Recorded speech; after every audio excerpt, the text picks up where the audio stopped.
really, really bad if a terrorist is planning on committing an act of terrorism. I'm not saying that either is super likely to happen, but one is definitely more likely than the other. One is definitely TSA's job to protect against. And again, everyone working security in this episode needs to lose their job over this. The people at the warehouse and the people at the airport. Yeah, you let a couple of, like, creepy guys with water get through security. Water and, like, and the EMF meter. Bomb. It's not a bomb, but definitely looks like and could have been a bomb. It has blinking lights, for crying out loud. Blinking lights, and it's a once common household appliance that's been mangled. Prime bomb-making material, in my opinion, from what I've gathered based on watching other shows. We could have had, like, a bunch of jokes about airport security. Like, there are some missed opportunities here. Like, sir, what is this? Sam even said, whatever you think is going to get through airport security, and Dean immediately grabbed all things that should never get through airport security. Except the guns. The only thing that Dean grabbed that should have gotten through airport security was the journal. And then, I don't know if I really have a highlight this week. I'm not sure if I'm older or just, like, more sensitive or whatever, but I do not find that Dean being forced to do something that frightens him to be all that funny. The man already has to hunt monsters for a living. Can he please just avoid this one thing that really bothers him? Yeah, there's a few times where we're supposed to find a character being uncomfortable to be funny. And it's not funny. These boys already have horrible, horrible, terrifying lives. Can we please just not make them do things that they particularly hate?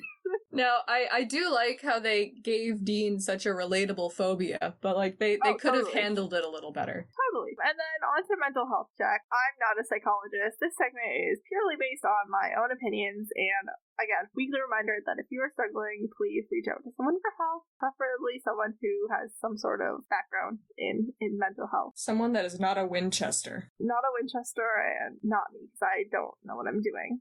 I'll listen to whatever your problem is, but I can't really give you any advice most of the time. But this week, I was maybe almost okay regarding mental health. Okay, no, fine, I wasn't. I was not okay. Sleep deprivation alone. Sam was ready to jump into a dangerous, potentially suicidal situation with no plan, and he's not sleeping at night because he's having nightmares about the trauma he's witnessing on a daily basis. However, Dean was afraid of something. He was faced with the thing that he was afraid of. He self-soothed himself. I'm not surprised that Dean's one area where he's good is self-soothing. I cannot imagine that John Winchester was doing much soothing of his oldest child. Yeah, no. And so it seems like something that Dean would have learned early on is how to self-soothe. So I'm not surprised that that's something he's okay with doing. But I was proud that he had that reaction. Afraid of something. Faced with the fear. Self-soothing, calming down, handling the situation. Yeah, that makes a lot of sense for someone in his position. So, to recap, getting slightly more concerned for Sam's well-being. Weirdly okay with Dean's well-being this particular week. Yeah, his response to being in a situation that he was absolutely terrified of and kind of powerless to stop was pretty good. Yeah, but my concern for Sam is mounting each week. Yes, and it should. On to soul transactions. We finally have a demon, but this particular brand of demon is, as Dean said, doesn't want anything but death and destruction for its own sake. No real need to make any deals, so no deals just yet. And to finish off this week's episode, we have Line of the Week. So guests might have picked lines that were funny or cute or dramatic or emotional. So let's start with Meredith on Line of the Week. I just thought it was really funny when Sam was like, "Are you humming Metallica?"